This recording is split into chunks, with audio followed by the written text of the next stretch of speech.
Les océans sont une combinaison d'H2O, de l'eau normale, et d'H2O, de l'eau lourde, qui contient du deutérium, une variété rare d'hydrogène qui possède un neutron en plus. Il s'avère que dans les comètes que nous avons observées jusque-là, la proportion de deutérium et d'hydrogène est environ 2 fois plus importante que celle des océans. Ça ne correspond donc pas. Les chercheurs n'ont pas complètement exclu les comètes. Mais les astéroïdes rocheuses pourraient-elles être à l'origine de l'eau sur Terre? Les astéroïdes appelés chondrites carbonés que l'on trouve dans les zones extérieures de la grande ceinture d'astéroïdes ont à peu près le même ratio de deutérium et d'hydrogène que les océans terrestres. Les chondrites carbonés contiennent peut-être moins d'eau lourde que les comètes. Elles se sont formées en présence de températures plus élevées, car elles étaient plus proches du Soleil. La principale source d'eau vient sans doute d'astéroïdes proches de la Terre qui sont entrés en collision avec elle et ont libéré à ce moment-là de grandes quantités de vapeur d'eau qui se sont condensées en eau lorsque les conditions l'ont permis.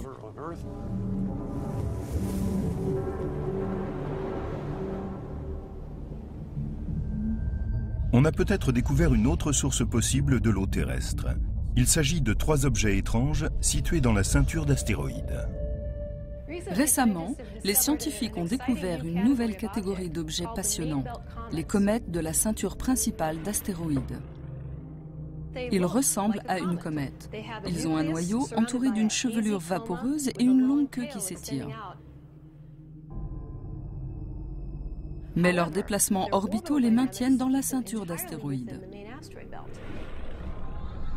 C'est donc leur dynamique orbitale qui les fait ressembler à des astéroïdes. Peut-être que l'origine des océans se trouve dans ces astéroïdes, qui possèdent une haute concentration en eau et autres matières organiques.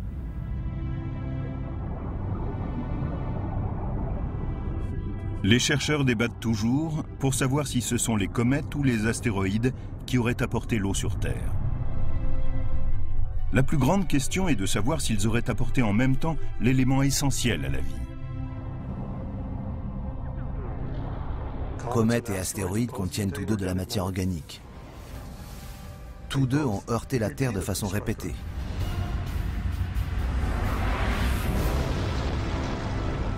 Ils ont donc certainement apporté de la matière organique. Quelle quantité pouvait bien être dissoute dans l'eau et a donc permis le développement de la vie? Nous ne savons pas.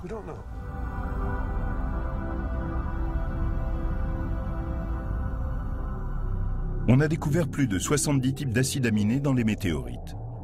Beaucoup sont les éléments constitutifs fondamentaux des protéines qui fabriquent les cellules vivantes. On a trouvé récemment de minuscules globules hydrocarbonés dans plusieurs météorites. Ils seraient les précurseurs parfaits des cellules.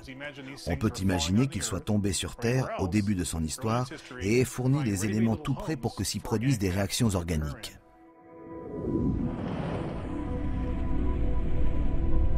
Une autre façon de comprendre si les roches cosmiques ont apporté de l'eau, et donc la vie sur Terre, consiste à collecter de la poussière spatiale. Une centaine de tonnes de comètes et d'astéroïdes microscopiques nous tombent dessus chaque jour.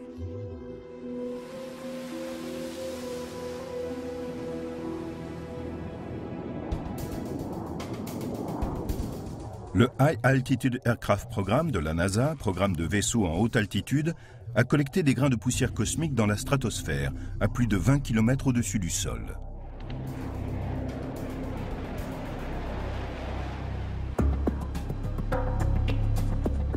Le vaisseau rassemble des particules microscopiques sur des collecteurs en aérogel, situés sur ses ailes. C'est comme de la cire ou de la paraffine. Les avions volent dans la stratosphère et ces particules s'accumulent petit à petit. L'avion a juste à se balader. Elles sont attrapées dans la paraffine et y restent collées, comme un insecte sur du papier tue-mouche. Ces expérimentations à haute altitude ont révélé que la poussière interplanétaire et la Terre étaient faites des mêmes grains de silicate, qui étaient sans doute présents au début du système solaire. Elles ont donc peut-être contribué à la naissance des premières formes de vie.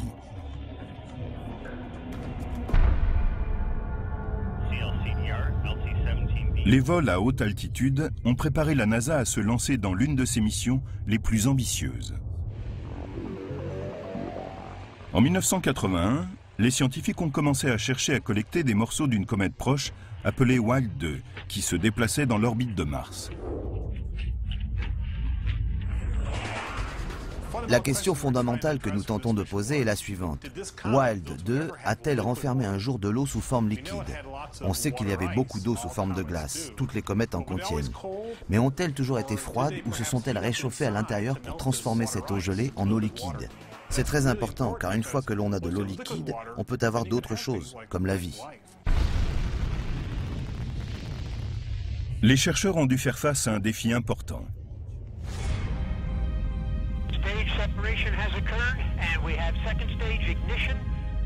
Comment le vaisseau pourrait-il collecter les morceaux intacts d'une comète qui file 10 fois plus vite qu'une balle de revolver et qui génère une chaleur incroyable? Imaginez que vous essayiez d'arrêter une balle de revolver pour l'étudier, sans la détruire et sans qu'elle vous détruise. Comment faire? Voilà quel était notre problème.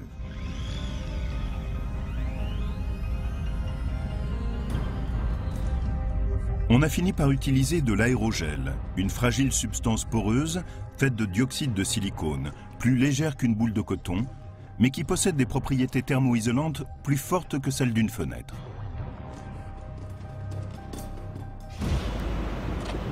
Hello Peter, welcome to Old Castle Glass. Glad you could make it.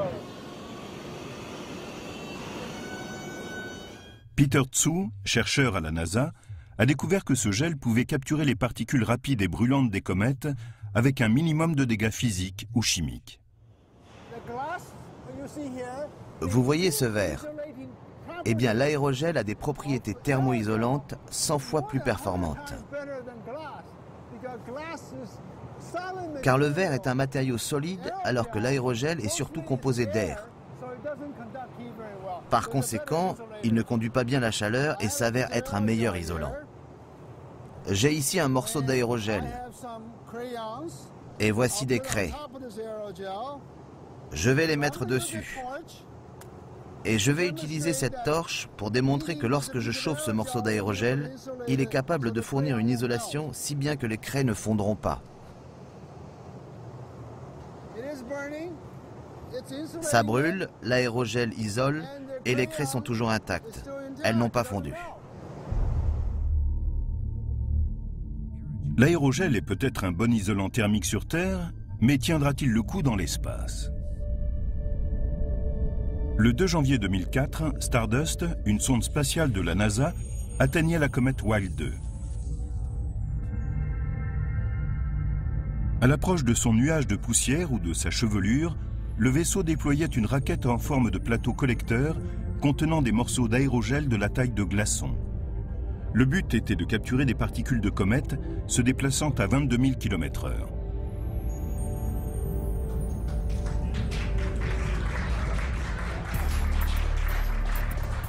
Lorsque la sonde revint sur Terre, l'ambiance était survoltée au centre spatial Johnson.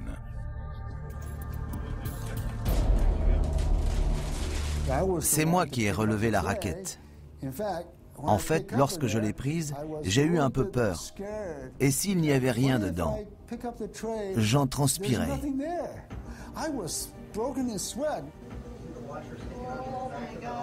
J'ai tourné autour, puis je l'ai regardé et j'ai vu près de 3 douzaines de particules.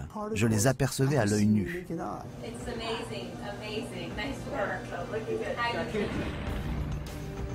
Des analyses approfondies des échantillons rapportés par Stardust pourraient un jour révéler que l'eau sur Terre, et peut-être même la vie, a pour origine les comètes. Mais ils ont déjà permis de montrer les incroyables similarités qui existent entre les comètes et les astéroïdes. De nombreuses particules contiennent en abondance des hydrocarbonés qui n'ont pu se former dans le milieu glacial où résident les comètes dans notre système solaire. Nous avons les échantillons d'aérogel venant des raquettes des comètes. Nous pensions pour la plupart que ces grains s'étaient formés loin du Soleil, où était née la comète. Nous avons découvert que certains des grains de la comète se sont sans doute formés juste à côté de la surface du Soleil, par une chaleur de plus de 530 degrés, voire 1000 degrés. Après de nouvelles analyses, les chercheurs se sont posé une question. Est-ce que certaines comètes seraient une mascarade, comme les astéroïdes? La prochaine mission de la NASA devrait être de s'attaquer à la question.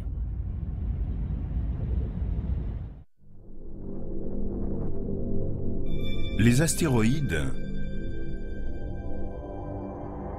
et les comètes étaient autrefois perçus comme des objets cosmiques très différents. Mais ils pourraient être plus proches qu'on ne le pensait.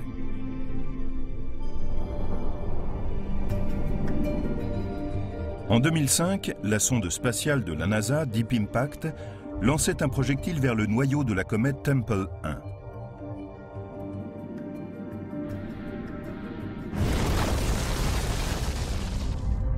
Pour la première fois, les chercheurs obtenaient des images et des échantillons de l'intérieur glacé et boueux d'une comète. Nous pensons que le matériau sous la surface est dans son état primitif, datant de la formation de la comète, il y a des milliards d'années. La mission Deep Impact a démontré que certaines comètes imitaient les astéroïdes. Quand une comète a tourné plusieurs fois autour du Soleil, elle perd sa glace et ses composants gazeux. Elle passe à un état latent avec une surface sèche qui ressemble aux chondrites carbonées qui contiennent beaucoup de minéraux porteurs d'eau.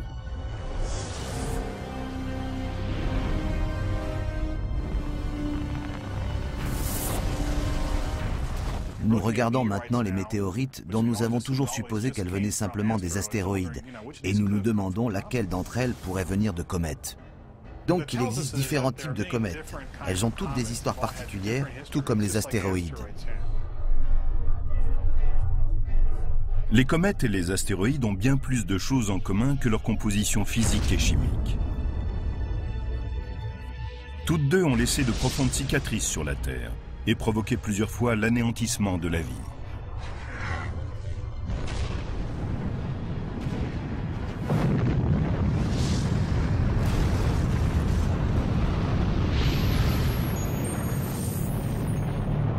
Les Near Earth Objects, ou NEO, objets proches de la Terre, sont des astéroïdes et des comètes dont les orbites les amènent près de celles de la Terre.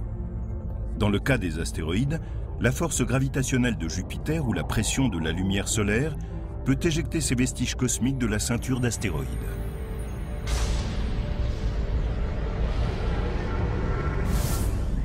De la même manière, la force gravitationnelle de la planète Neptune peut pousser les comètes hors de la ceinture de Kuiper.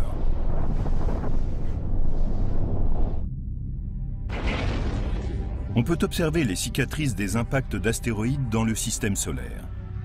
Toutes les planètes terrestres ainsi que les lunes portent les marques de ces chocs, y compris la Terre.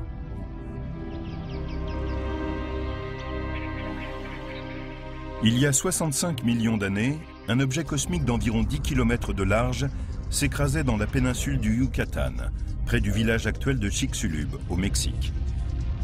Il développa une énergie cinétique d'environ 800 bombes atomiques, comme celle d'Hiroshima. L'impact creusa dans l'océan un cratère de plus de 180 km de large, 20 fois plus profond que le Grand Canyon. Comme le choc eut lieu en pleine mer, il provoqua des vagues de la taille de celle d'un tsunami qui vinrent s'écraser sur les côtes du golfe du Mexique.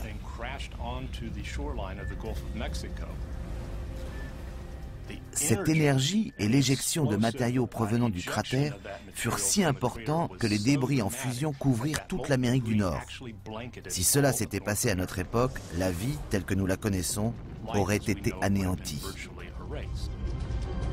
Beaucoup de chercheurs pensent aujourd'hui que cet impact aurait provoqué l'extinction de 75% des espèces animales et végétales terrestres et maritimes, dont les dinosaures.